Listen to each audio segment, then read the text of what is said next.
It's a movie theater. It's not just a theater. It's a shrine. Come on, motherfucker!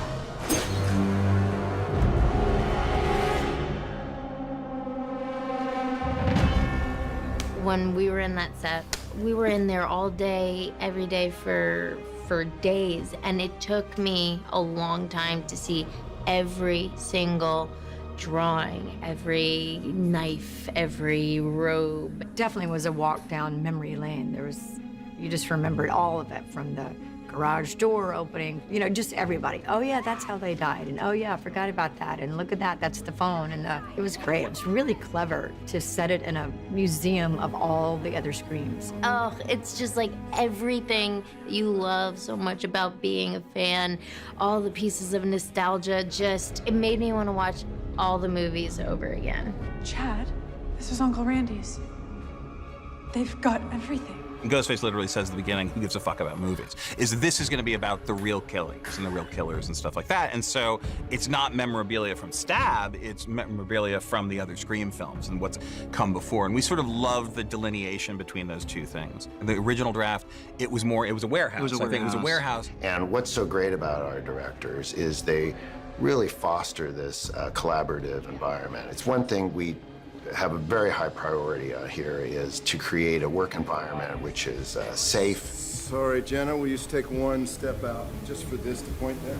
And it's built on trust and respect, and everyone gets to express ideas, and nothing is locked in stone. And so we just let loose on, well, what else could this be? Guy and Jamie wrote this great shrine in the script, but it was originally a warehouse. Michelle suggested a theater could be really cool. We loved that idea. We brought it to Guy and Jamie. They were like, oh, that's fucking great.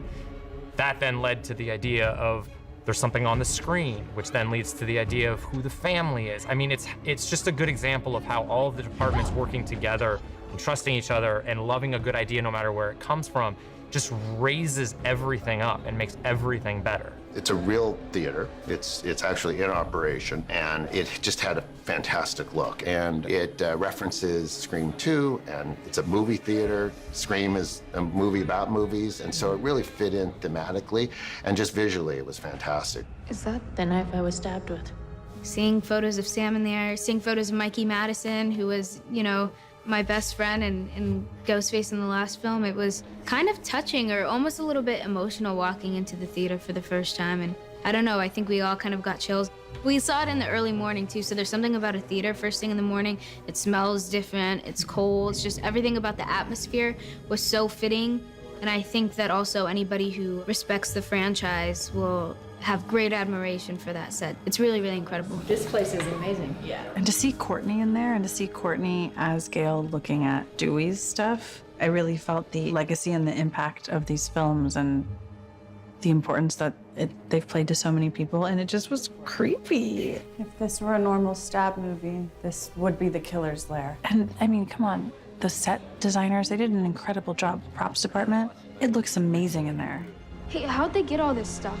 We started by doing a list of like all the victims of all the movies, how they were killed, what objects were super recognizable. You know, if you see this rope, you know Casey Baker. If you see this garage door, you think of Tatum. If you see this star, you think of Derek on the cross, or all the books from Gail. And we had a sculptor sculpt that green mask that was in Scream 3. Super big, long list. And then we split the work with all the departments. Props took a bunch of things to do. Set dressing had the more background elements, and then costumes came in. Seeing on the stage like the 9 ghost faces that have been in the franchise and mannequins, it's just the creepiest. It feels like cultish. So we had to create the original robes from all of them for the museum scenes, and there's a couple of people who sell them on Etsy.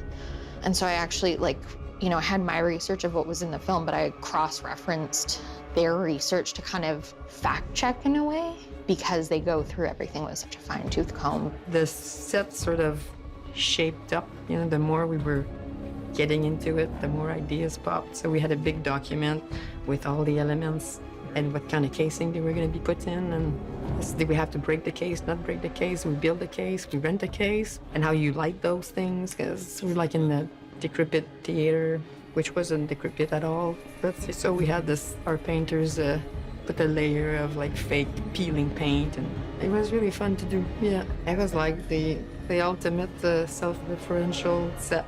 I think it was the most playful experience I had in terms of design. It was just like super rewarding. Production designer Michel Laliberté, and every department from costumes to production design to lighting to rigging, I mean, it is just a feat of production that set became what it is. The level of detail in that set is painstaking. Action. I mean, that was, I think, is the coolest set I've ever been on, period. You know, because obviously I'm a fan of these films. You see, like, Stu's party robe, which is my personal favorite out of everything. Stu's party robe, iconic. Yeah, we did some fun things in the theater. You know, we talked about that as really a space of reverence. It's a space where, you know, it has artifacts from all the different films, you know, Stab, the film within the film, and, you know, we used some more kind of sweeping crane movements to introduce that space. Just really trying to give it that scope and scale and feeling like, you know, haunting and beautiful at the same time, and just has so many ties to the past. And then she raises up and gets into the mouth. Matt and Tyler, our directors, you know, they're huge fans of Wes. I think Wes was a huge inspiration to them just in their directing career alone. But they are so visual. They're such great people. They're so open, and yet they know exactly what they want. They just keep elevating it, and they don't ride on their laurels of last time it was such a great film. They amped it up in every way. Matt and Tyler make it fun to be an artist. Whatever instruction they give you on set or whatever direction that they have for you, it's always moving the needle forward. I'm always feeling like I'm getting better, and I'm closer to Chad every time I speak to them. So for what it's worth, I think they're great at their jobs.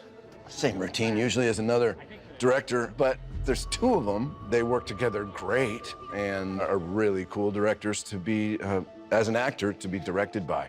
And frankly, you know, kept ringing that bell, not make it real, but be a real person, even though, you know, you have to go by some stuff in your head that's utterly preposterous, of course, but that's half the fun too. Working with Matt and Tyler, it feels very supportive, very collaborative. The way that they approach this is, no, we trust you. We vetted you, we put you through the ringer to get this job, and we trust you now. So give us your input. Let's work on this character. Let's build this character. And that's so special. Being a DP, you know, really like working with directors who welcome your input, welcome your ideas, and collaborate, and that's what they're about. And they're like that not just with me, but with everybody on the crew, which I think is so cool. And I don't know, they just have a great energy and attitude, and you can tell how much they enjoy the process of making movies. Matt and Tyler, the way that they operate sets, I think people tend to like them a lot because they're pretty chill and they know what they want, and they don't make things more complicated than they need to be. The energy that a set has, it always starts from the top, and they have an expectation and a standard on how they want their sets to be run, and it's with respect and with kindness and with love, and that really does show. That is so apparent on the set. Everybody loves each other, everybody is a family, and they set a really high bar for future projects. They really were hell-bent on making sure that we felt like a family, that we felt this togetherness and this camaraderie, and this wasn't just making a movie, this was having a genuine experience that was like unforgettable. I think you just have to constantly remind yourself that the movie doesn't belong to anybody. It belongs to everybody, and that's how you make the best thing. You invite other opinions, you invite collaboration into the process from day one. For me, it's more the experience that I have on a job rather than the output, because, you know, obviously we all want to make a really good movie, but ultimately no one can take that experience away from me. So it's really, really wonderful to see the people that you love succeed, but then also to have such a successful experience and that translate onto screen. It's so far the most fun I've had on a set. Sorry, James Cameron. But yeah, it's the most fun I've had on a set because it's like, been a fan. It's like everyone is so nice. And it's just, every day is honestly like a dream come true for me to be working on a Scream movie, like running from Ghostface and all that. Like, it's awesome. Anything can happen. And Ghostface is almost this like supernatural, undefeatable person until they take off that mask. If we're fortunate enough to make another one, it could go anywhere. Sam, coming?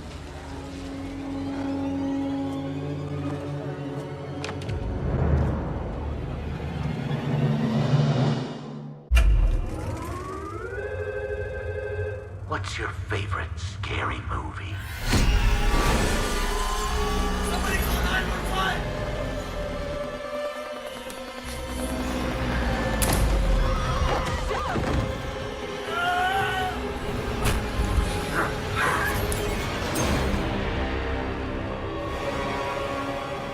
You know, the big challenge of the last movie was to make sure that we were really paying homage. You know, we took pains to feel like we were a part and belonged in the legacy of what the original 4 movies was. Fortunately, we were able to now make Scream 6, and you look at it and you say, okay, where can we start playing a little on the periphery, putting these iconic characters in different situations? And New York is just a great backdrop to let you do that, because there's so many places to play. And then I think for this one, I think we had to really challenge all of the things that we thought might feel comfortable and might feel familiar. I think if Scream 2022 was a warm blanket, that the warm blanket was nowhere in sight with Scream 6. Hey, Mike. This script of Scream 6 is as clever as can be. Tricked me a couple of times when I was reading it. When I read this script, I recognized that they are dedicated to making it a slasher movie. Brutal things in the script. It's very disturbing. 5 is sort of, we played the hits, this is the B-side. This is the punk rock B-side. Even though it's bigger and sort of glossier and flashier, is a little more subversive, is a little trickier. Like Scream 5, we came to the process after a draft was written. The only thing we'd heard was William, one of the producers, had let slip, like, it takes place in New York. And our heads were like, holy shit. Who gives a fuck about movies? Ghostface always finds a way. And in New York, in the chaotic and bustling city of New York, danger is around every corner. And so I think it makes it that much more suspenseful. It's the opposite of 5. The Scream movies are, I'm alone in a house, and the phone rings, and maybe I'm not alone in the house, and where is the killer? And the idea of flipping that on its head to, I'm on a subway train with 100 people, and I can't get off, and any of them might want to kill me, is, I think, equally scary, but a very different gear. New York, sometimes when you're new to a city like that, you feel alone. Even though you're surrounded by millions of people, there are monsters all around you. And I think the Halloween theme that we added to this movie was also inherent of that and super fun. We were able to like play with like these iconic villains and monsters and have them surround our heroes in just everyday mundane circumstances. New York is a perfect place to have this movie set. Ghostface can hide amongst so many people, and yet he can see you. He's always there to see you, but you don't necessarily know where he is. And especially set around this time of, you know, the Halloween time of year where people are in costumes. It's just genius. I think it's added so much horror to it just by the location. So you're just gonna pretend it never happened? What are you doing here, Sam? In New York? You just follow me here and you won't let me out of your sight. I'm such a huge fan of New York. It's my favorite city. Just trying to look out for you. The energy is incomparable to anything else I've experienced. And also, Ghostface this time around is so violent and so aggressive. He keeps up with the pace of the city. One of the things that was so interesting to us is that we all got really excited about New York. It's got an energy that you just love seeing in movies.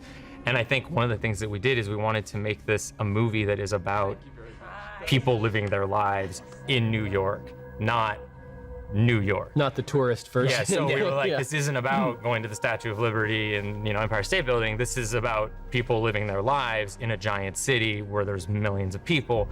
And how does that energy affect it, especially in contrast to a small, sleepy suburb like Woodsboro? You know, when you're filming in a small town, whether it's Northern California or Wilmington, North Carolina, you're basically in more suburban kind of settings. So your costs are much less. You're shooting in basically suburban homes. Challenges you face are much simpler than you do in a urban environment. You have to think about all of your logistics of where to park the trucks and all your location fees and extras and all of that. It's all much, much more complex.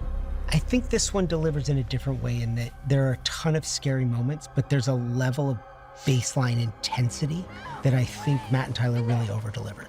And I think part of that is the energy of a big city. New York also as a setting. I'm from New York, I live in New York, and so it's fun for me to play in that world. Dark streets and not knowing what's around the next corner as opposed to the kind of suburban California. We're really letting the city be more of the inspiration for the look and trying to go a little bit grittier with this, a little bit, I think visually more grounded in the kind of urban world where anything could be lurking around any corner. Brett, there's such a quiet kindness to the way that he runs that department that it's really infectious. It's very stress-free even when things feel really stressful. Brett is just like always there, grinding it out. We love him dearly, like he's the fourth member of Radio Silence. The major difference in this movie on the camera side than the previous movies is that all the previous Screams were shot on anamorphic lenses, including the one we did together previously. And this was shot on spherical lenses. We tested both, we looked at both. We talked a lot about, is it too much that we're, deviating from this kind of norm that's been established? But after looking at it, we really felt like it just tied better into the look that we were going for, this kind of more gritty, more realism, just grounded and dynamic kind of look for the city. Who is it? Why did everyone just freak out when her phone rang? Usually as a writer, You gotta keep up, my dude. there's like the version you come up with that you're super excited about, and then it goes through whatever process, and at the end of the day, sometimes it's better, sometimes it's worse. But this movie, I think in particular, just feels Xeroxed out of our brains. Like it's like everything we were like, oh, it'll be amazing, but we'll never get to do it. We got to do it. I feel like the sixth installment does what you would hope and pushes things farther than they've ever been. New York adds an element of higher octane pace just by virtue of the lifeblood of what New York City is.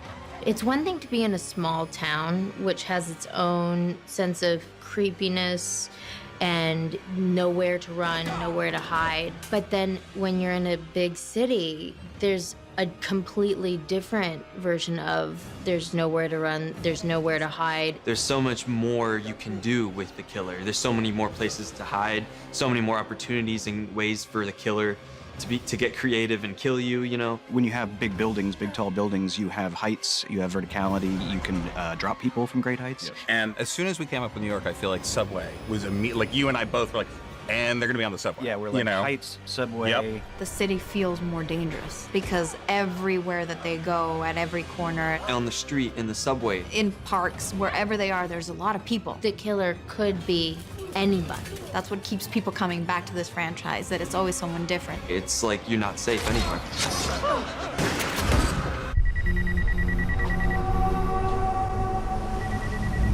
What the fuck? Don't pick that up. Just let it ring. Sam. Who is this? Hello, Samantha. Did you miss me? I want you to think long and hard about whether you really want to do this. Because the last two people that fucked with us ended up dead. There are really great characters in these movies. A lot of other slashers are always about the killer. Scream is about the survivors. Safety in numbers. This will be so fun, a little slumber party with the Core 4. Core 4? Yeah. Did you just give us a nickname? We love the Core 4. I think one of the things that we all reacted to when we read the draft for the first time, one of the things that didn't change much from the first draft to the shooting draft was this idea of the Core 4. And, for us, there's something in this movie specifically, but I think we kind of do it in all our movies, but this one, we really lean into this idea of they're sort of secret feel-good movies. In this one, the Core 4 was that kind of ingredient for us. Core 4, up top. No. Down low. Get that away from me. And the actors who play the Core 4 had become really close friends of ours, and so watching that relationship between them and with all of us together kind of evolve over the course of both movies is something just really special that I don't think we were expecting, and that I think you feel when you're watching the movie. It's always a gift to be able to join something that you grew up watching. I was a fan of Scream. I grew up watching the movies and admiring these actors and then being able to step in and act alongside them is surreal, but then also like coming in with a character that is related to one of the OGs is insane. Kind of the point of Five was a passing of the baton from one generation to the next, and we just fell in love with those core 4 characters. And we knew the actors now, and we'd seen them perform, and so it was easier to write for them and play to their strengths. We just wanted to capture a real evolution of those relationships, particularly with Sam and Tara. Sam is written so well.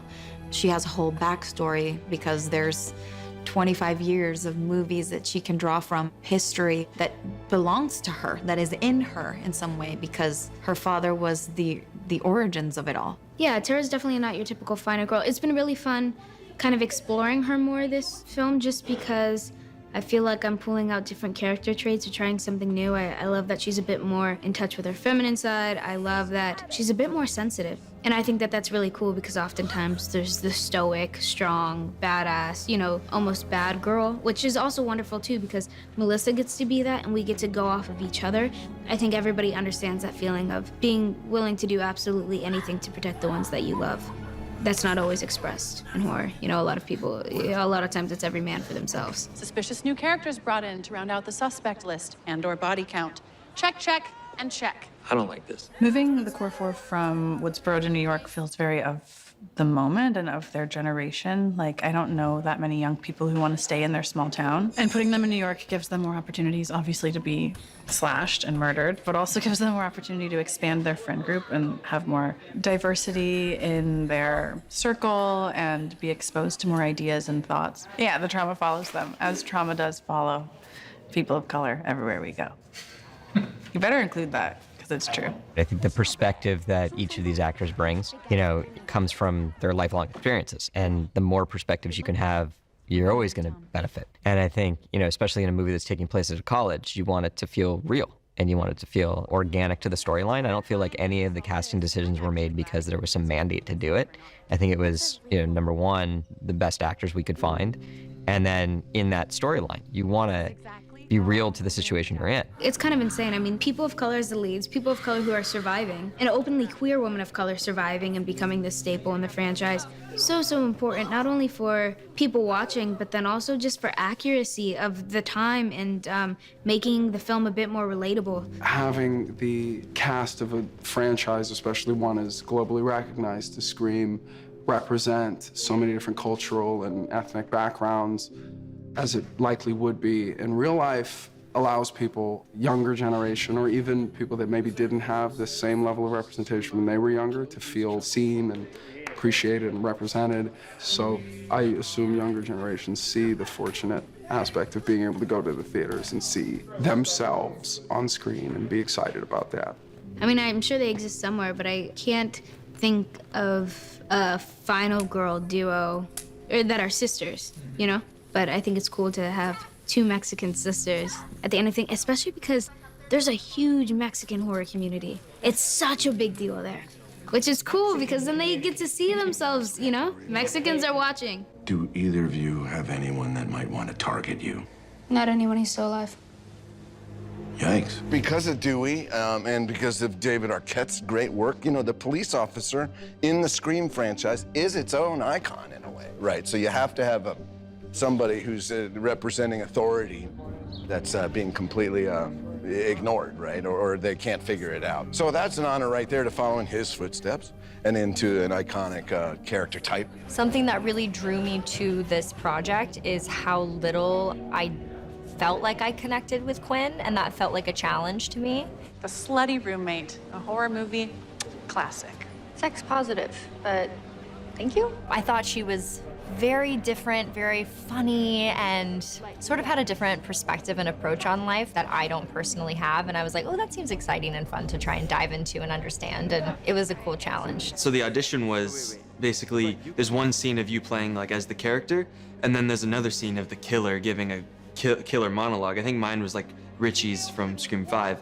And it was just awesome to just like go back and forth with the directors, different ways to do it as like the killer. But I think they did that for every character. I think they had them all read that speech as if they're revealing that they're Ghostface. because I think at the time they didn't even know who was gonna be Ghostface. So they needed to know that everyone that they hired could do that. Yeah, we had everyone read a killer monologue. I will say there were some people who read a killer monologue for their audition, and we were like, fuck, I kind of wish they were the killer. Josh Segarra. Josh Segarra did a great killer. His killer monologue was great. Then don't trust anyone. Not your friends, not me, not anyone.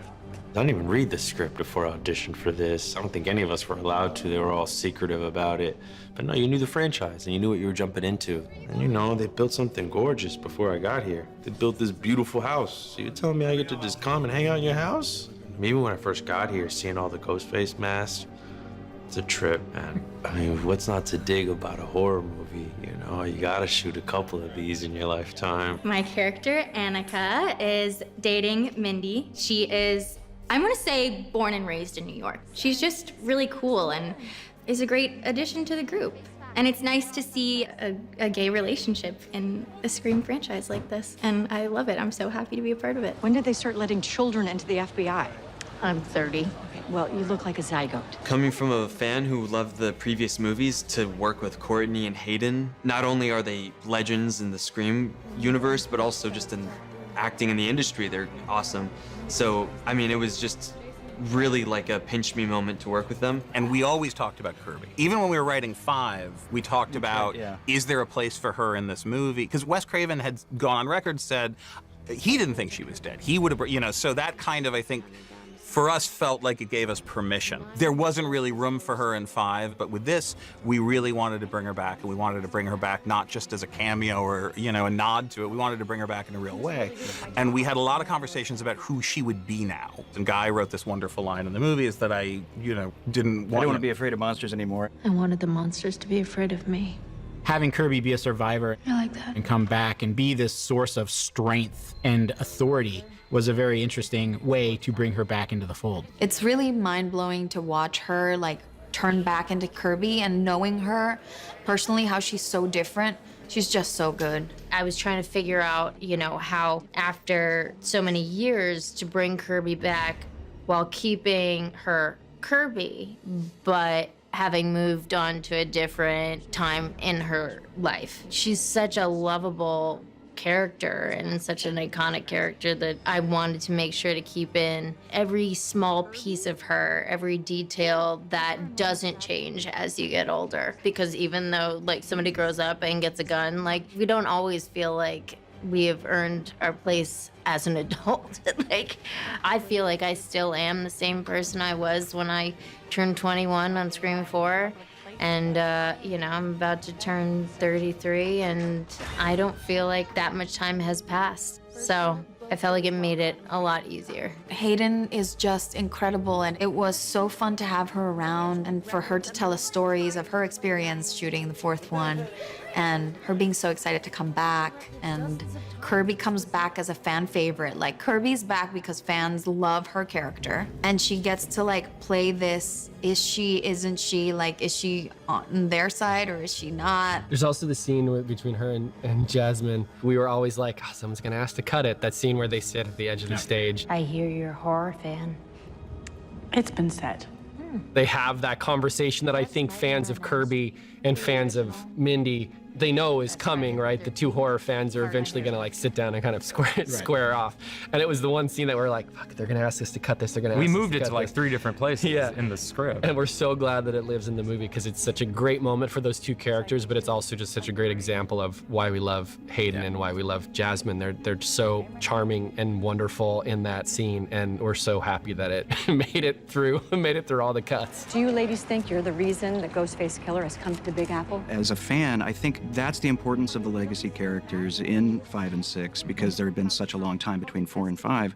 It's important to us to let the longtime fans know this is still the same franchise. These are still the same movies that you've loved. They didn't go away. We're not rebooting. So it felt imperative to have a connective tissue between those first 4 movies and the ones we're doing now. Seeing Gale Weathers on screen matters. As a newer actor who's obviously been watching Courtney since I was a kid, really. I've been a fan of her work since Friends. There's definitely some nerves, when you know you're about to meet someone so talented and so cool and someone you admire so much. And she could not be more down to earth and cool, especially when you're walking into something that's already built and you're the new person coming in. She welcomes you with open arms. She welcomes you into the family. In the last movie, it was so emotional that the snobbiness and the snarkiness that is so characteristic of Gale, being sarcastic and all of that humor, wasn't there. And this time, she's back with that. The writers are incredible, and it's so scary, and I'm so excited that Gale Weathers was back in it. And she's evolved so much since the very beginning. Gale was very aggressive and only out for herself, and then you see a softer side of her around Scream 3 or something, and then this particular one, I think she got a bit of her edge back. I personally love that in this movie, Gale and Sam grow closer, and they have a lot of like really cool moments where Gale reaches out to Sam and like tries to make her feel better and tries for Sam to see how similar they are and that they can take care of each other. You keep going. And maybe you find another loner and you look after each other.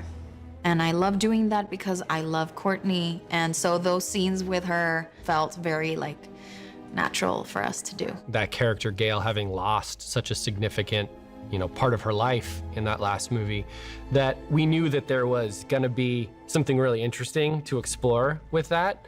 And because Gale is such a specific character, exploring the very Gale way of dealing with that was something that was really exciting to us. And we also, credit to Guy and Jamie, we knew it was time for Gale to have her call with Ghostface. That, I think, is one of our favorite sequences in the movie, and it's all Courtney. We shot that for 4 splits, which is, half day, half night. Long shoot, tons of stunts, and she... Our longest day of the shoot. She, for sure. Yeah, she absolutely brought it like only Courtney can. She's incredible. Fuck you! Hey, Ghostface!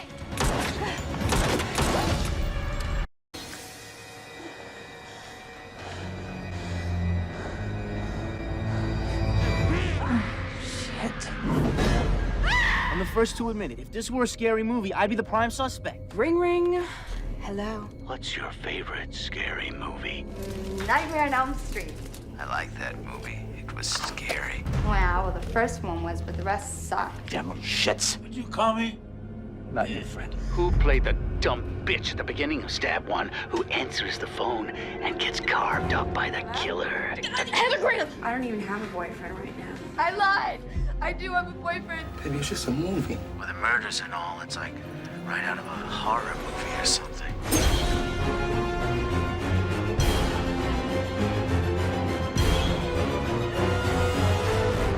I think slashers just never go away. I think they're just always going to be popular. I think it's something primal. Everyone I know has had the dream of, I'm being chased and I can't run quite fast enough to get away. So it just sort of gets down deep to, what if someone really was trying to kill me and I can't talk my way out of it, I can't bargain my way out of it. There's nothing I can do but rely upon my wits to hopefully physically survive. Sitting in these movies, it kind of exercises that fear a little bit for you. In terms of like, this is a fight for my life. And I think that's something that you can, as an audience member, experience vicariously, and it makes you feel like you've survived something when you leave the theater.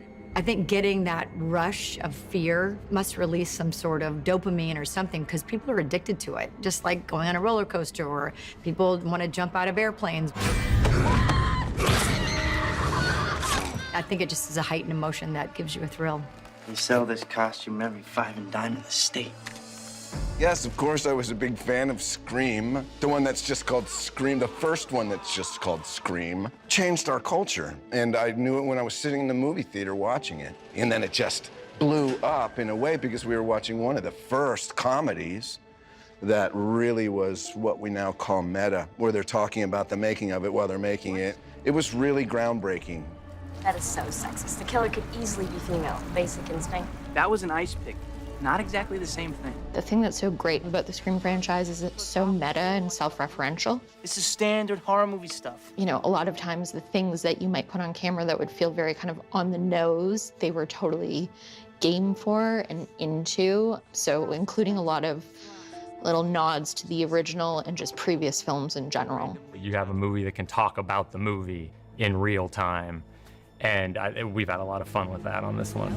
So much of what we loved about the original 4 is that, you know, we talk a lot about how those movies were sort of gateways into the genre for us, and it wasn't just about falling in love with one movie with the original Scream. It was also falling in love with all of the movies that movie was referencing, and it became sort of an encyclopedia in so many ways, and an entry point for us into the genre, and anybody who watches it into the genre. So I think there's an opportunity in that for us now, you know, on Scream 5, Scream 6, to continue to do that, to, you know, not only make a movie for fans of the franchise, but make a movie for newcomers and create the same sort of window into the horror universe that we had watching the original with these new films. This is Tori Spelling, starring in the new film, Stab.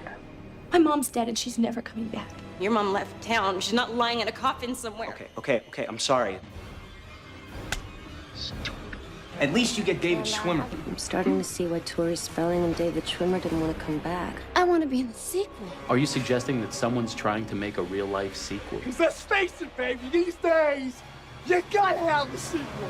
Who's gonna do that? Sequels suck. Not only are the meta aspects of it prevalent in this one, I think there's a little bit something for everybody in a Scream movie. I think if you're a traditional slasher fan, you get the slashing and the gore. But then the hidden gem of all Scream movies is the whodunit element. And I think right now in popular culture and in what people are watching, they're loving the mystery element and discovering who did it and pulling apart the layers of the onion that way. God damn it. I got it wrong again. And then on top of that, you have a little bit of levity involved inside of the terror and the emotion and everything else that's going on. Fuck this franchise. It became a very playful thing to do, just to find Easter eggs and like the colors of the cups, you know, in the frat house being the same as the ones Stu and Billy were using in the first Scream, and, you know, just like trying to bring a bunch of little mini things to connect all of the projects, all of the films together in our world. So it was kind of fun. At the beginning, our decorator, Suzanne, didn't know anything about the franchise either, our props person either, you know, and they were all like, what is this, you know? And they all became experts of looking for little things. And then from the films, but also from like other horror films, to try to bring stuff in there that, you know, creates some seeds for a couple of fans to pick up on. I mean, if like 2 people see, we won, you know? I thought in the movies... Forget about the movies don't matter. It makes it more interactive. You can't just sit back and like complacently watch the film.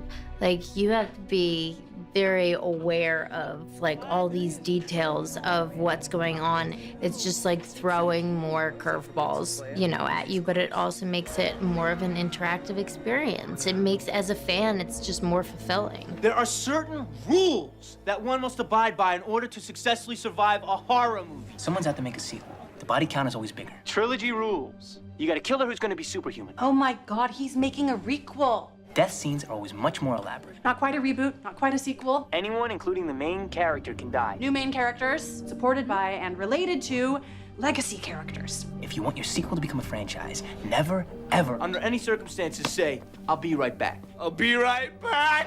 It's fun because the things we're commenting on, we're not criticizing. We're not taking pot shots and going, the tropes are lame.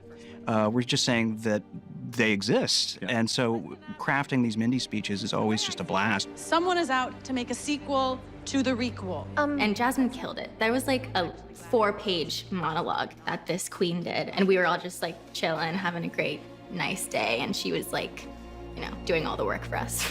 So it's great. In the last film, I didn't really work with Mason or Jasmine. I just hung out with them. So it's nice to have established that work relationship with them now, or see that side of them. So cool. And Jasmine is one of the funniest people I know. The love I have for that woman is unbelievable, and she knows it. We're in a franchise, and there are certain rules to a continuing franchise. The writing is so good. Those monologues, the last one too, I memorized so fast in like a day or 2. That's been really fun. It's been very educational for me. Honestly, I didn't know the rules of horror movies until diving into Mindy, and it's given me more respect for the horror genre in general. But I love doing those scenes because it feels like a day of theater, and I'm a theater kid at heart. I love a big, juicy monologue. And in this movie and the last one, everyone's just gathered around as I'm performing at them all day, and that's fun. It's also meta because she's Randy's niece. And Randy is obviously the one who originally gives the rules of how to survive a horror movie, and then she gives this movie's, lesson on how to survive the movie. It's also just a fun scene to watch because I have like no lines and you just sit back and watch Jasmine just like say 3 pages worth of dialogue. And that's a monologue I could listen to all day because it's just about horror movies and I love horror movies, so. Franchises are just continuing episodic installments designed to boost an IP. It's absolutely bonkers. It's a movie that's a fiction about making fiction, and it's been spitting up its own innards for 25 years. It's fascinating. And of course, someone's gonna pull up a scene that I'm in with Courtney Cox on Friends in 2001. I think Courtney in the second movie did some reference to Friends. Ever since those nude pictures on the internet. It was just my head. It was Jennifer Aniston's body. Like that stuff, I think is always great and appreciated, and our audience loves that. With Scream, especially the first one, literally that script from Kevin and the direction of Wes and all the meta things, the movie basically says, I'm going to do a magic trick in front of you, and I'm going to tell you all the rules. I'm not going to pretend those rules don't exist. I'm going to tell you literally all of the rules, and yet I'm still going to fool you. And you're going to be laughing during it. But the things you're laughing at that I'm telling you about, I will also then use to scare you later. Like, even though I'm admitting to you that I'm fooling you and doing a magic trick. And so keeping all of those plates spinning is, I think, the biggest challenge, but it's also the thing we love. We are still pinching ourselves. We can't believe that we are allowed to do this. It's just a blast. I never in a million years when I saw Scream on opening night in '96 that I would be co-writing not 1 but 2 Scream movies. It's a thrill and it's a privilege, and again, as a fan, it's just a dream. This is the moment when the supposedly dead killer comes back to life for one last scare.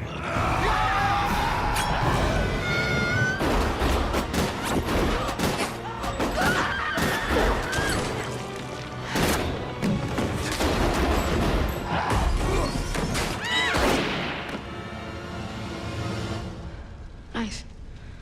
Thanks. Please help us! We were just call 911. There's a fucking line here, girls. One of the things we wanted to do in this one that we hadn't really had a chance to do in 5 was make sure that all of the kills play out in unexpected ways and in increasingly difficult situations.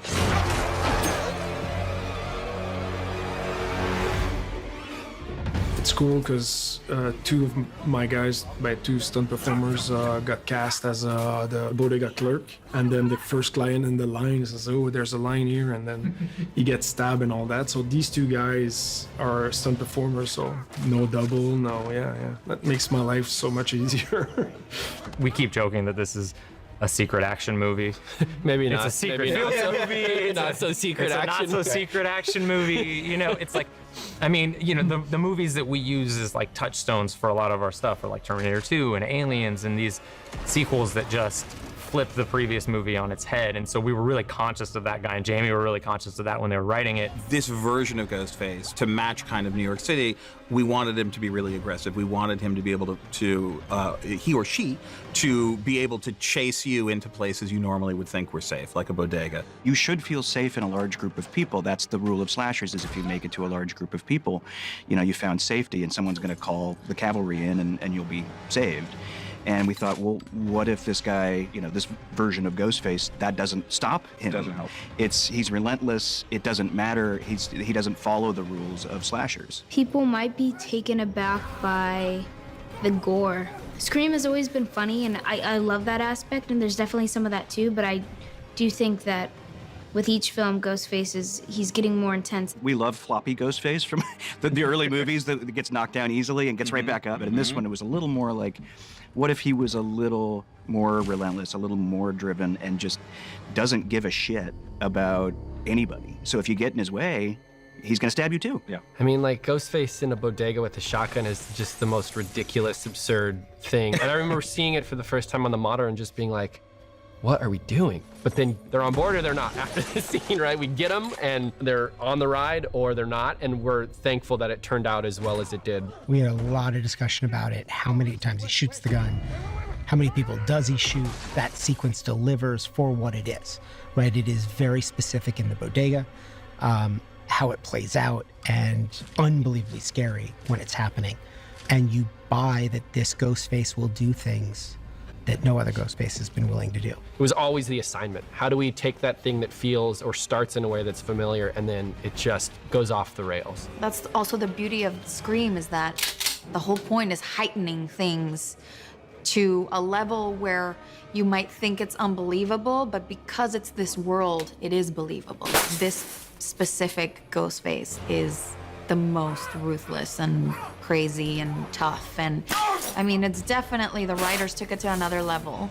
There's a relentlessness, there's a brazenness that is unique to this specific Ghostface. New York kind of set the table for us in a way. It had to be believable in a different way, right? We had to ground the action in a different way. And that feels violent and powerful in a way that maybe we haven't always seen from Ghostface.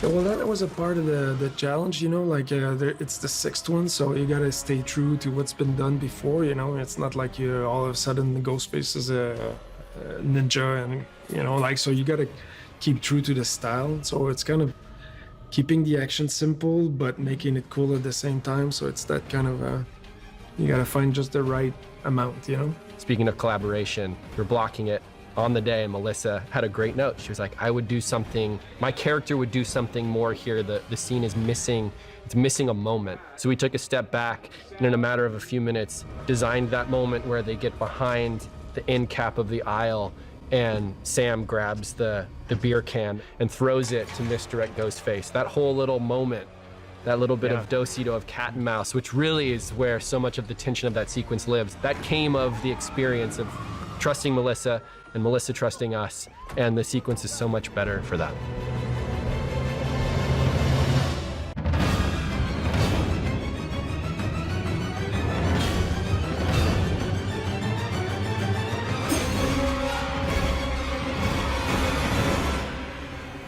When you look at the entire franchise up into this one, you know, the stunts and effects were fairly basic, very simple. This is a whole new thing.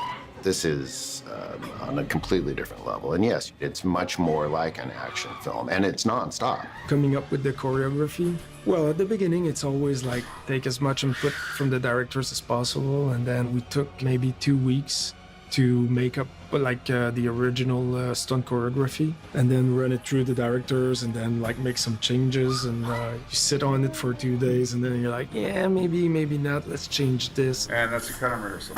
Max is a friend of mine. We met on Immortals, and yeah, we've been working together ever since. And Max, he's a stunt performer, but he also does a lot of acting with stunts involved somewhere, but he often gets roles without stunts at all. So Ghostface, even though he doesn't talk or anything, I mean, there's still a performance there, like behind the mask, other than just being like action. So Max has that sensibility to bring that to the table. Run. Our stunt performer, Max, who put on the mask in the road. Oh, fuck. There was like a physicality to the way that he acted in that costume. I mean, his build. Yeah, and I think we knew the second that we were in our, like the first sequences with him, he was, if the object was get those characters, you know, put them in danger, he was fully committed to that. And it was really exciting and scary to watch on the monitors. After 1 or 2 scenes, we were like, we should be leaning into this more, you know, and really like let Max embody Ghostface. It's not an interchangeable thing where it can be anybody under the robe. All of us, I know Matt and Tyler are huge horror fans. I personally, huge horror fan. Every time we shoot a scene, I go, can I have more blood? And it was the first like big Ghostface attack that we were shooting.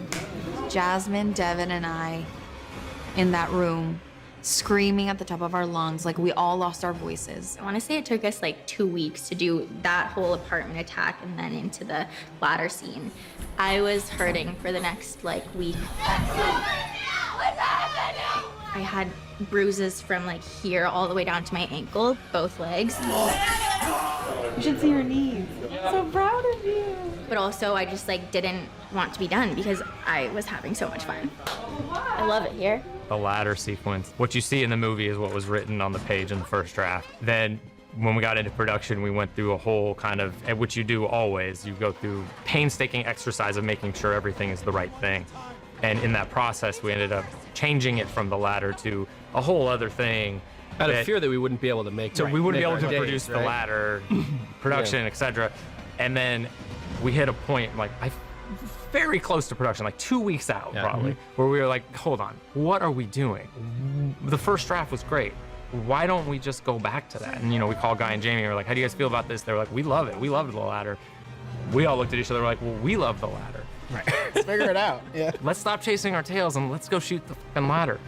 And once we did that whole thing and got there, we were like, right, this is dope for a reason. Yeah. And the simplicity of they're here, they have to get here. It's only, 10, 15 feet, but it's 4 or 5 stories up. But that was the first time when I read the ladder sequence in the script. I put the script down and I called my mom. I said, you wouldn't believe the things that they're doing over here. They're madmen. Matt and Tyler work where they always prefer to be on a practical location. In designing the production plan, I always start with, let's see what we can do practically. Is there a practical location that can work, right?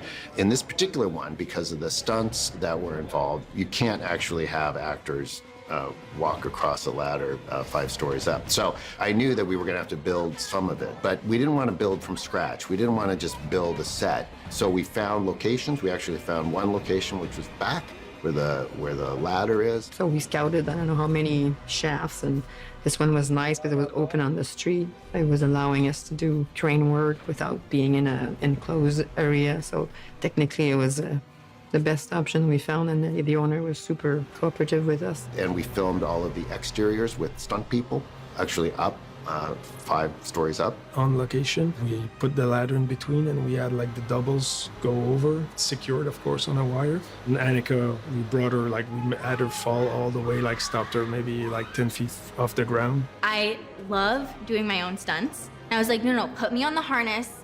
They said absolutely not. If something goes wrong, what are you gonna do? Basically all the actors, they're all in their 20s mostly, so they're all top shape and willing, and sometimes you have to bring them down a little bit because they're too, it's like, oh, hold on.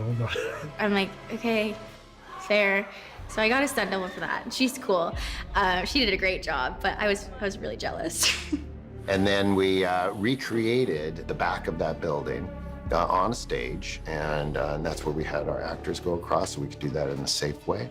And they matched perfectly. And the brick was really specific. It's got a little hairline in it, and it's like a texture that we had to mold, take a cast of the actual brick, like a mold, plaster and replicate it in plaster to match our sets to the exterior. So it was like an exact replica of the location. The apartment was on set to allow us to have the actresses go without doubles on the ladder from one window to the other. So it was maybe 10 feet high, and we put a platform with big mats. Because when we shot it in the studio, I did it myself, but I was only falling from it was 4 feet, not 4 stories. Actual actress Annika was doing her own thing of falling. I think if Matt and Tyler could have their way, they would never see a green screen. It's true, we haven't used any of those. There's no visual effects in the ladder sequence other than, removing the safety wires that we obviously had to have for the stunt people and the actors to make sure they were safe. But that's it. So when I say I develop a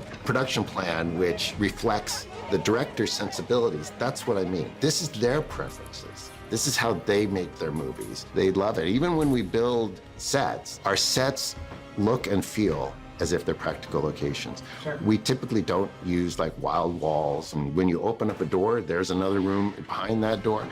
That's how we build our sets. And yeah, they're a little bit more than maybe another director might use, but we don't have any visual effects. So it all pays off, and it's all real.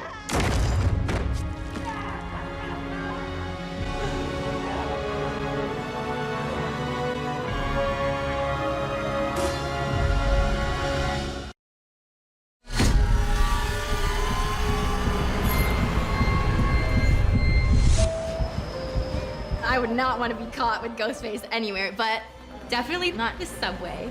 But maybe that's just because I'm a little bit of a country girl, so the subway alone scares me. So add Ghostface to the subway, It's terrifying. When we decided to set the movie in New York, that was the first thing that came to mind is let's do 10 seconds later. 10 seconds later, let's build a kill sequence in a subway car. I don't know if there's anything more horrifying than being trapped underground in an enclosed tube with a killer. But we'd also come up with the idea of doing this on Halloween, so we're like, this could be a really, really fun moment where half the people in this car are wearing ghost face masks. Oh, shit.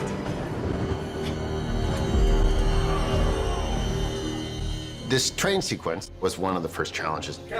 Montreal does have a subway, but it doesn't look at all like a New York subway. But we looked at that, and we went through several iterations. The subway set for sure is the biggest set after the apartments. Well, the car itself, that's one big one. We rented some before from New York, but just the cost of shipping it here and back, and then the weight of the real car was like limit load-bearing capacity for our stages. So here we are. We have built from scratch a New York City subway car, 52 feet long. Well, the car itself was more about research, and we redid plans from photographs. We didn't have access to any construction plans of the subway car, so we hired an additional set designer to do just the car. And it's like 5 or 6 weeks of set design just to recreate the plans. When you're on it, you think you're on a subway car. And when you're standing on it, you feel like you're moving. It's like one of the actors was saying, it's like an amusement park ride. The subway and the subway car that the art department built from scratch amazingly, which is a beautiful set. And so we're lighting that to look like it's moving when it's not actually moving. And to see what Brett and the lighting team had designed so that it would feel like it was moving. It was something that we had, countless hours of conversations about in prep. And showing up, sitting on that subway with the trans lights moving outside the windows was one of the most surreal moments I think we've had. It felt like we'd been transported to a New York subway and we were sitting on a stage in Montreal. So we have this train car, and then we have a platform, a subway platform. Get your ghost face ass away from me, ghost face. Which is a replica of a New York City subway station. And so we built that. The subway car can actually move.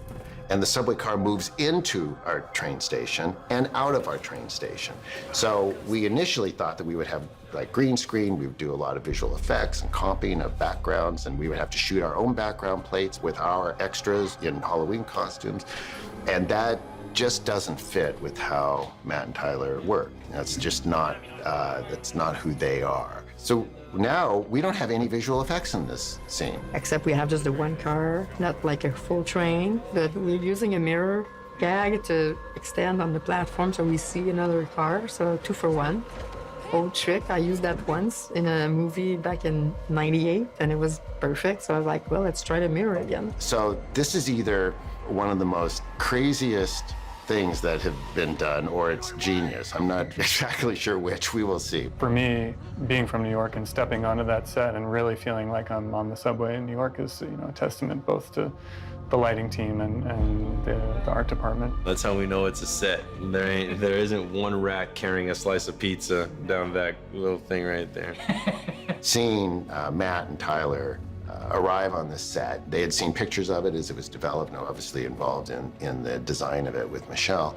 But when they came here for the first time and it had been built, to see the look on their face, their level of enthusiasm and passion is infectious, and everyone just fed off of that. Costume designer Avery is really killing it. All of the costumes in the background. When films are made with a lot of love, it's very, very evident. And when you're able to add bits and pieces, little homages to, the films that everyone loves so much, it's really, really special. I think actually one of the biggest challenges for my department on this project is the subway sequence. I started prepping the subway sequence as soon as we started prepping the film. I wanted the extras outside of the world of the subway to feel super grounded. And then when you get into the subway, I wanted to feel like you were on another planet, in another world. In costume, we work so hard to make things feel and look hyper-realistic and as best as possible. And I've had a lot of moments with my team where I'm like, This doesn't look like a costume that a real person would make. It looks like a costume that a costumer would make. So we've had to really like dial it back and kind of make things feel more grounded and less pretty. I think we're all kind of scared when we're alone or, you know, isolated, but I think we tend to feel some sort of safety in public, even though that obviously shifts with the times, but it's genuinely terrifying, the idea of being able to be surrounded by people and still not safe, which I think, you know, unfortunately resonates. And there's just something there that I think that this movie kind of gets into a little bit that's Yeah, it's a very interesting. contemporary fear in a lot of ways. It's almost nightmare language, being unable to scream for help even though you're surrounded by people, and knowing that, you know, anybody could step up and help you, but no one does. And I think that's the real terror that you want to explore.